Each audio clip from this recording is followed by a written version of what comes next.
We're beginning our session on the power of place at the, I think, seventh annual Aqua Terra Gratitude Festival for the National Water Center. And I am going to try to now share a screen and hope that gets recorded. Sometimes it doesn't work, sometimes it does. So let's see how this works. And so this is, we're going to try to get this little slideshow going. Hopefully it won't take too long. Yeah, I can see your screen, so that's good. That is a good news thing. I know one time we didn't. That's right. It's good to get that feedback. It's a little slow, sorry for that, but it's going to start. But basically we're going to be playing around with the power of place today and kind of feeding into some of the different things that the Aqua Terra Gratitude Festival always goes into. And so as soon as this starts up, I will go into a framework that I've been developing with Lisa and myself and some other folks.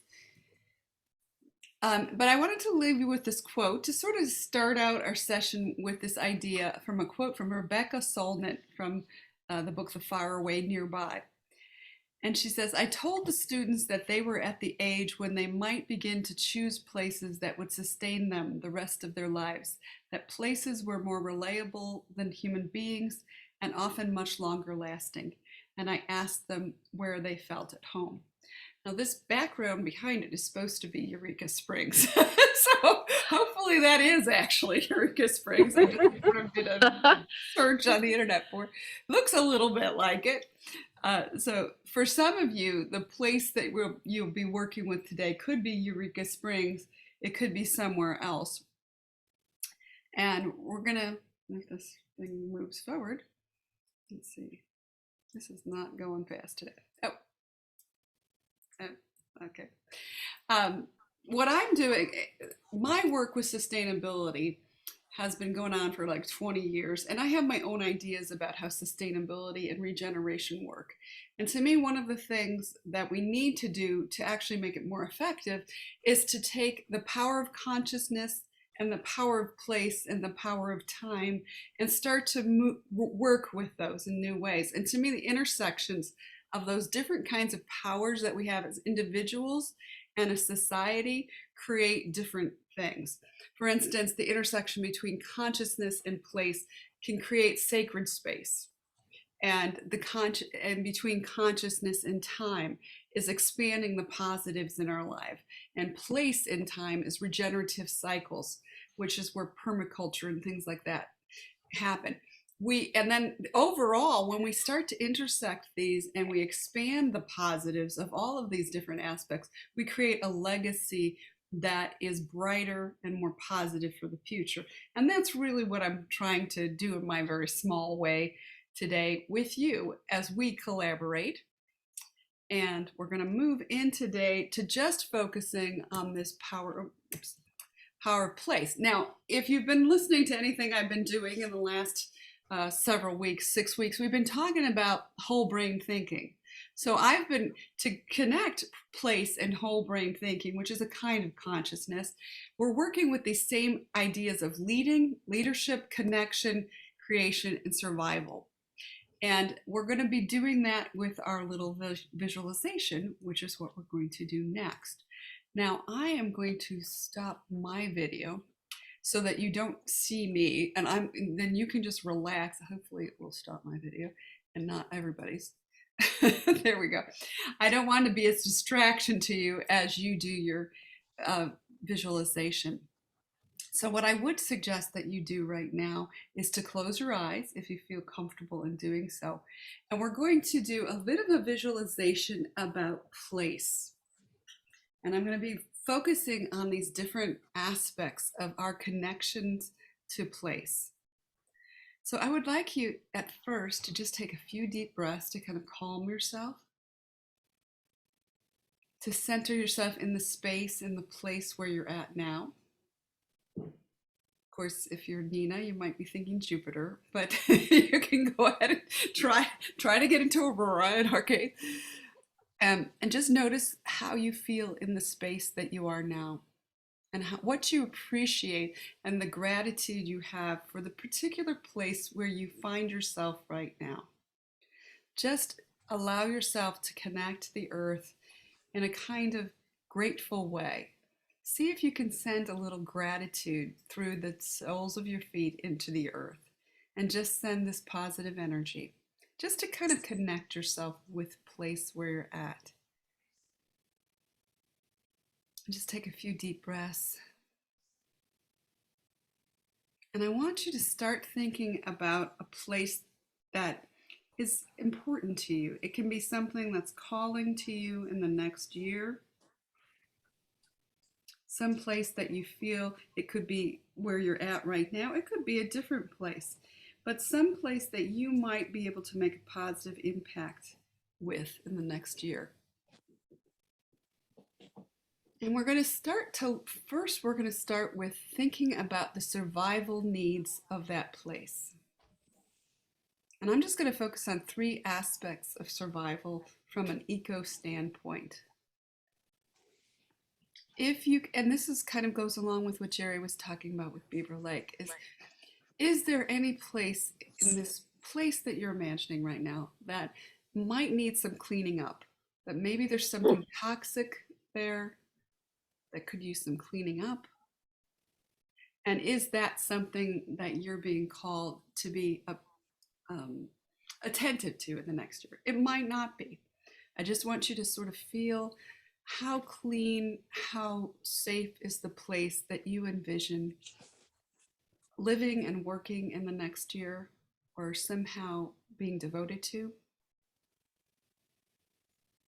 And notice also, is there a regenerative aspect to the place where you live? Or is it some place where there's a lot of pollution, there's a lot of waste? Could that be transformed into something more regenerative? Is that something that's calling to you?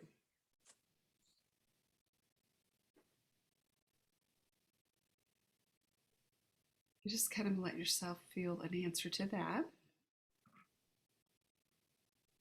And then this third piece of survival in this place where you're at is, how much do other people understand this place? Are people ignorant of the power of the place in which you live or work or are called to take care of? How might you help people become wiser so that they survive? We move almost beyond survival into something more. And so we're just going to allow ourselves to be grateful for how the place where you're at, the place you're considering, is already surviving. And we can have gratitude just for survival. Even when we want to make changes, we can be grateful for survival. But just allow yourself in your consciousness just to get some hints. If this is something that you're called to be part of in the next year, it might not be. Survival may not be your task to worry about. And now we're going to move into this idea of leadership. Are you being called to lead to the strengthening of the place where you live or work, or somehow are called to attend to? And just notice if there is a sense of leadership being called for from you. It might not be what you're being called to do, so don't feel like you have to be a leader. But you can also be a leader in subtle ways. It could be just in your own backyard. It could be something else. Now, I just want you to think about, is there any particular need of the place where you're at that you could be a leader about? This place that's sacred to you or special to you. And just allow yourself, if there is any kind of leadership that you're meant to do in 2022, or even between now and the end of the year, just see if there's any kind of activities or plans that you could be part of, any ways you might organize some kind of activity. locally or even further apart, but we're going to sort of stick locally to this one place, whatever's calling to you. And just allow yourself for the next moment or two to contemplate if there's any kind of leadership calling to you in 2022 around strengthening place.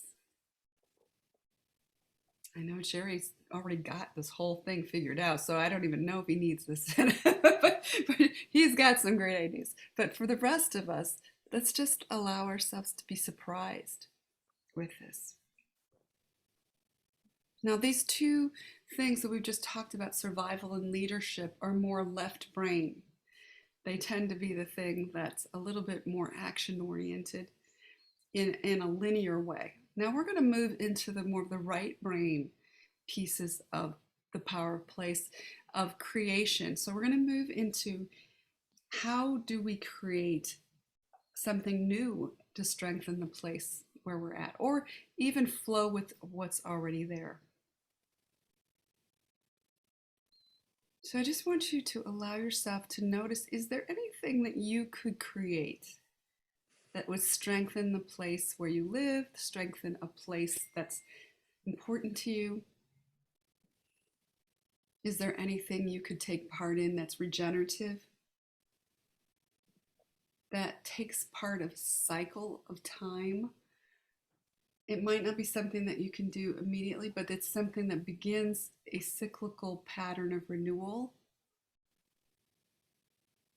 Is there any kind of art that you can create that strengthens this place that's important to you?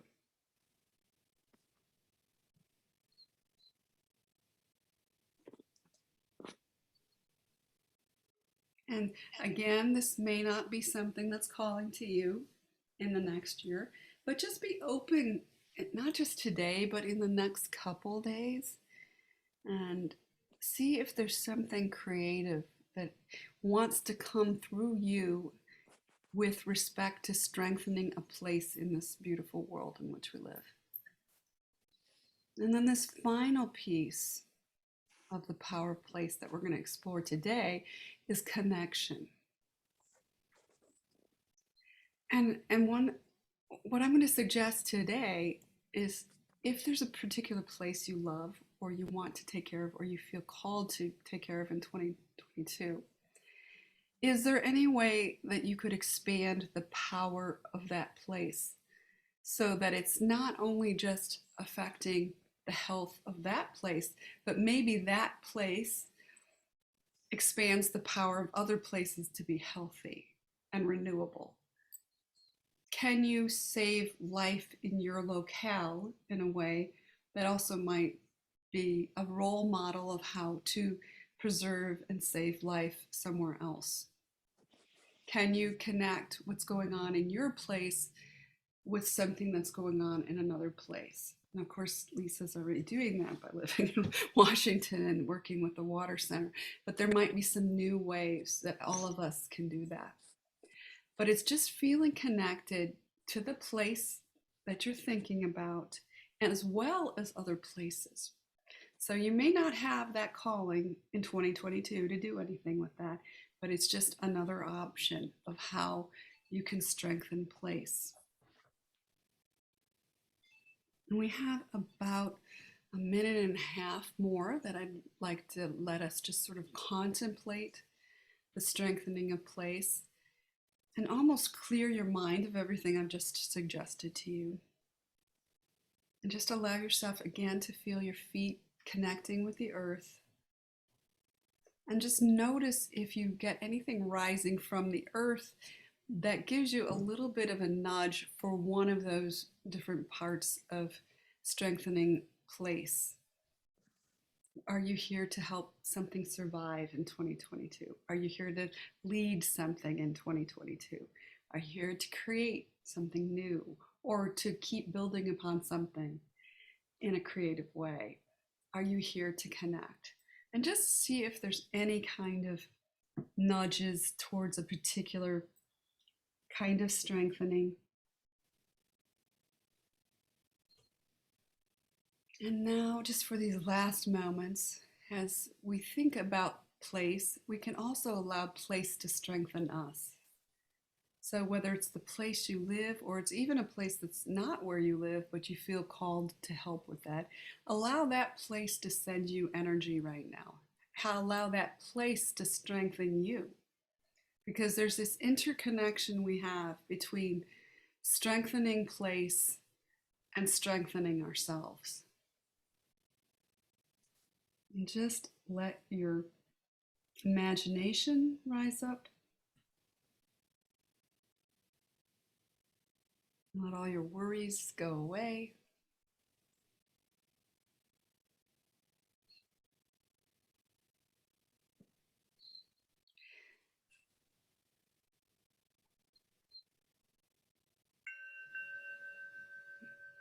Thank you for that.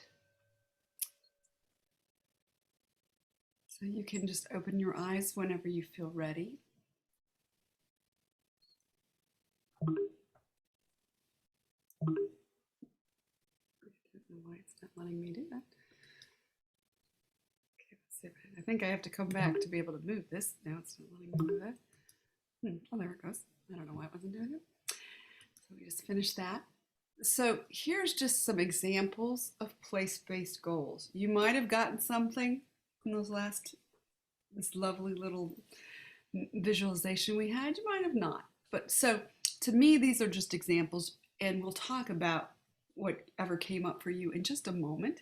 But I wanted to throw these out here. So survival could be conserving resources. It could be social justice initiatives.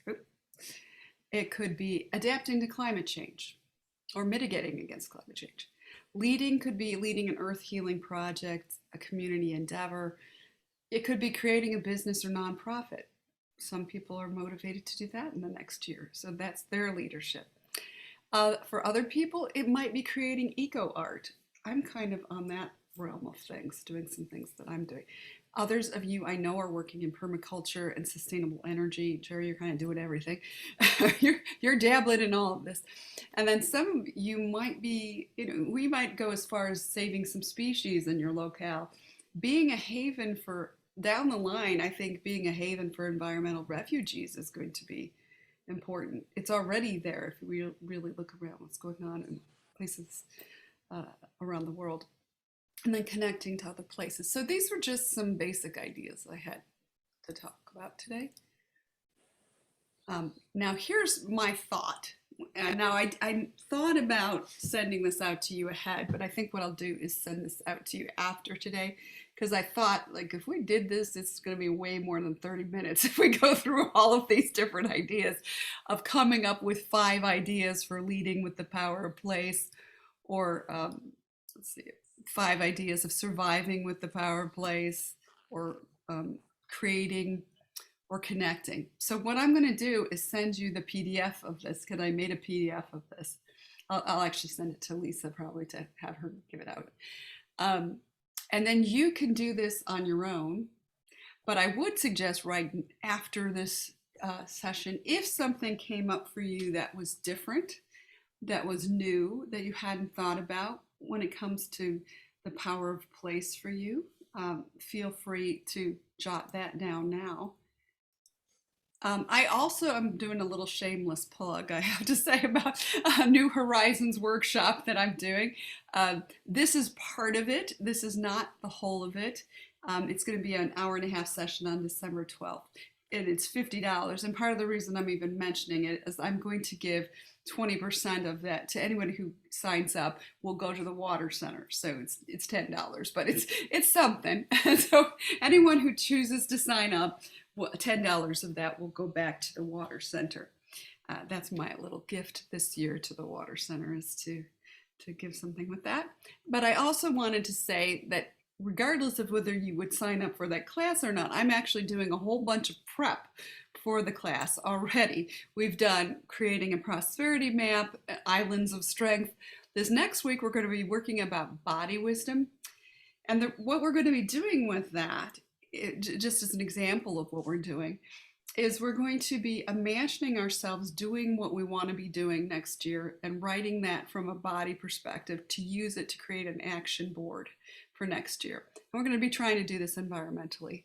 And so there's a whole bunch of things we're going to do between now and December 21st. And all of these classes are free on Tuesday nights. So there'll be preparation for the class. So if you don't want to go to the class, you can do some of this, and then we'll go deeper with it in the class. And I think that was that.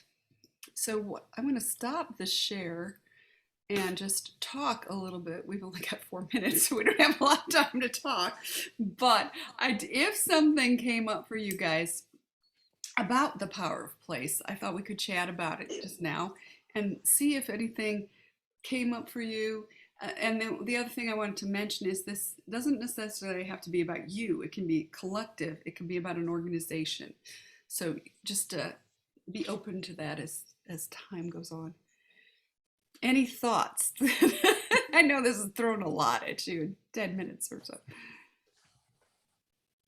Well, you already noted kind of and it's funny because it was like you were reading my mind.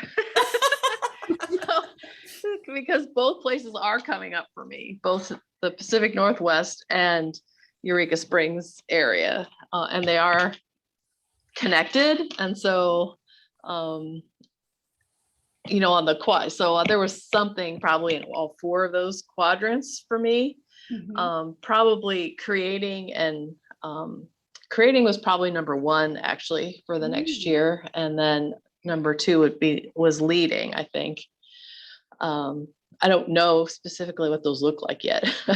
So well, and I feel a call to do place, but I have to say I don't know what I'm going to be doing with place.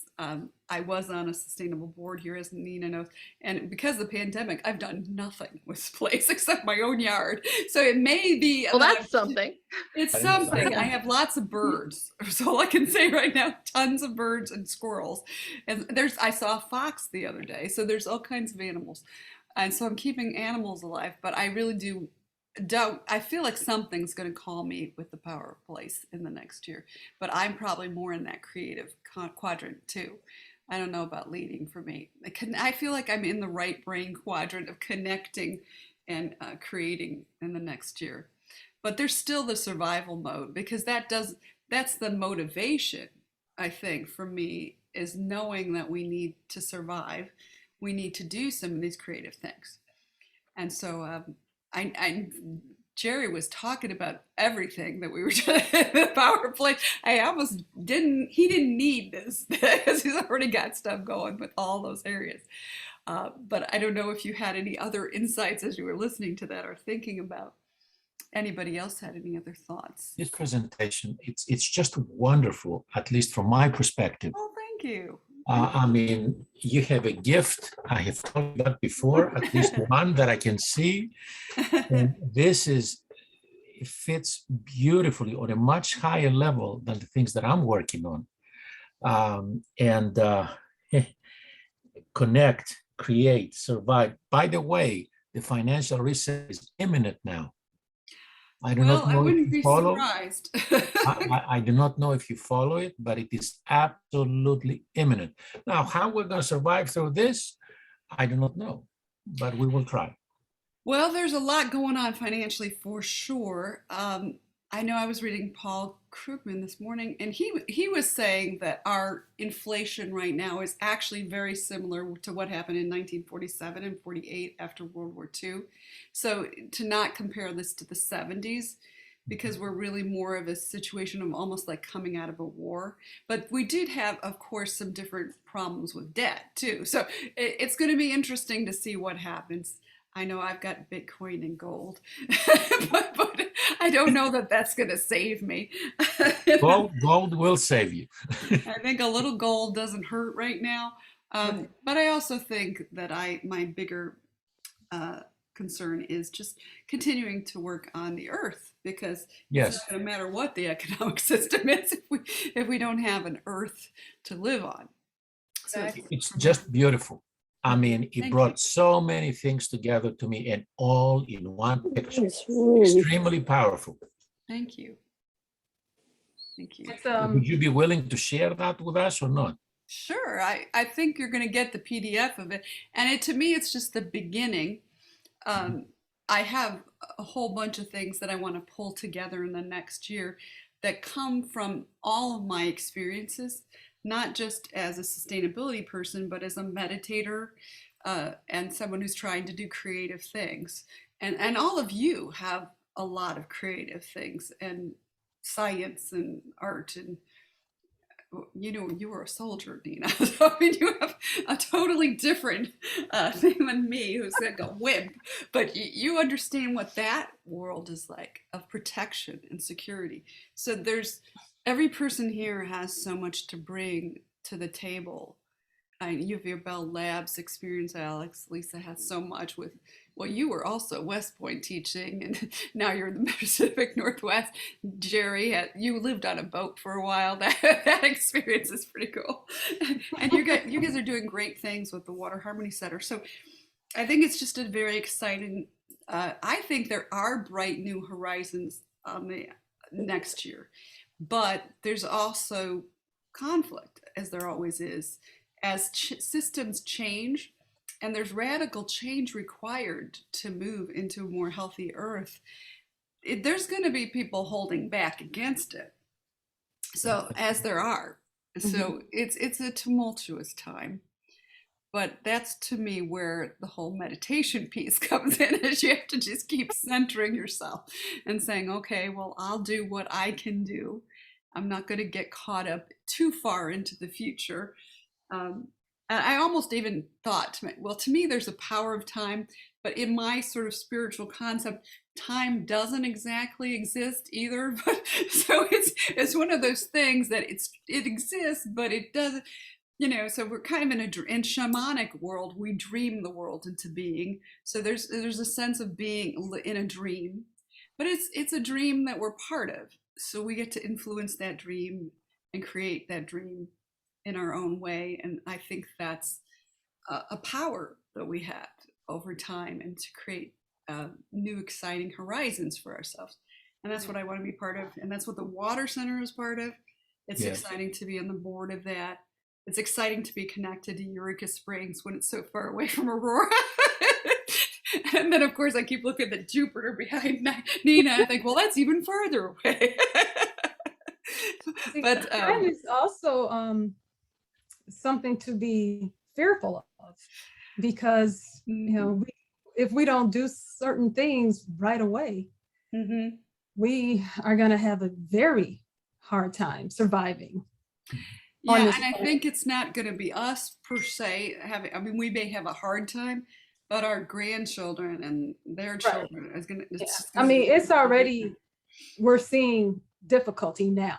So yes, it will be much more difficult for the future generations. So time is definitely not on our side in that sense. That's the urgency of it, I think. Yeah.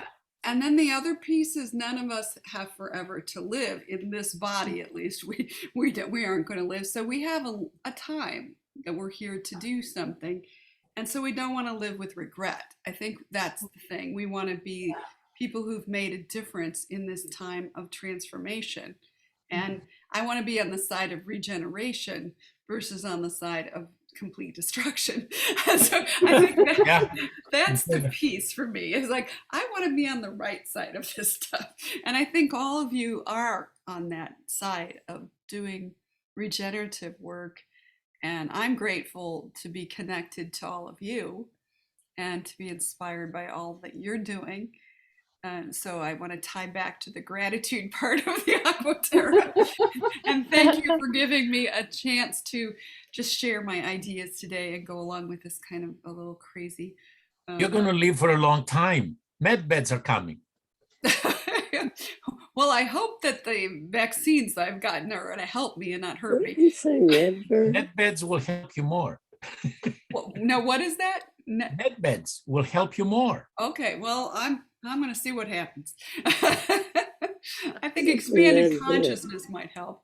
I think it's going to be exciting to see, like, my mother's 91. So she was born in 1930, and she saw World War II. She saw Pearl Harbor. She was alive when Pearl Harbor happened. And she's seen so much change and grow in just her lifetime. And I think to myself, I wonder what's going to happen between now and the end of my lifetime and in my kids' lifetime. It's really just hard to imagine what potentials there are. But I want to be making sure that there's a natural regeneration, not just robots living on the planet in 100 years from now. So Yes, I just want to make sure there's a few people too, and happy people. And I think we all have a positive role to play in that. So thank you again for coming tonight. I know Lisa's got a fun thing tomorrow at 11 a.m. Central Time, 9 a.m. Pacific. Correct. That's right. I don't know where we're going to be broadcasting from yet, but we'll see. In a more sacred place. Well, I'm contemplating the beach, but it's really wet here, so I'm not sure about trying to do the electronics on the beach. So I don't know. We may end up inside, but we'll see. We'll see what it looks like in the morning. Well, it was snowing here today, although oh, really? Yeah, not much nothing accumulated, but I was excited because I have snowflakes all over because I love snow. Yeah, I like snow too. But only until like this January. I stopped liking it. I like it through Christmas, but we never really get much snow. It's like we get it January 15th when I don't want it. That's what happens. Snow is great until you have to go outside in it. Yeah, that's right. So if you can stay in and enjoy it, that's great. It's all great. Well, thank you guys. I don't want to keep you. I know. Thank you, Karen, for that. You're welcome. Little presentation and visualization. That was great. Terrific. Well, a lot to think about. A lot to think about. A lot to think about for sure, right? Well, and certainly feel free, again, come any Tuesday night between now and December 21st, and we'll be doing different pieces of preparing for this bright new 2022. And are those at 7 o'clock also on Tuesdays? It's actually 8 p.m. because I'm trying to adjust for Lisa's schedule and schedule because it's really hard for her to get out of work at 5. So we're doing it at 8 o'clock, but we do try to keep it to half an hour. So it moves pretty fast. And because I'm tired at the time, we're almost always doing a regenerative thing to make us feel a little bit better so that I feel better. So you might it's a nice way to wind down your day at that point. So I'd love to have you guys come if you can go. I would love to participate on that event, but I have to work at that time up until 9 p.m. That's what it's tough. That is the thing. I will try to do some video recordings of those things. That would be wonderful. So we can have those. So anyway, hopefully we'll have a great time tomorrow. I could talk forever, so I have to end this so that you guys don't have to hear me all the time. But don't forget, if you have an instrument or something that you'd like to create music with us tomorrow, be sure to bring that to the session and bring some water, at least a glass of water or whatever. I mean, you don't have to, but you might want to. And then if there's anything else you feel called, crystals, artwork, whatever, bring it along, and we're just going to have a good blessing session together, a co-creating blessing. Hey. Well, I'm looking forward to that. Okay. Bye, Lisa. All right. Good night, everyone.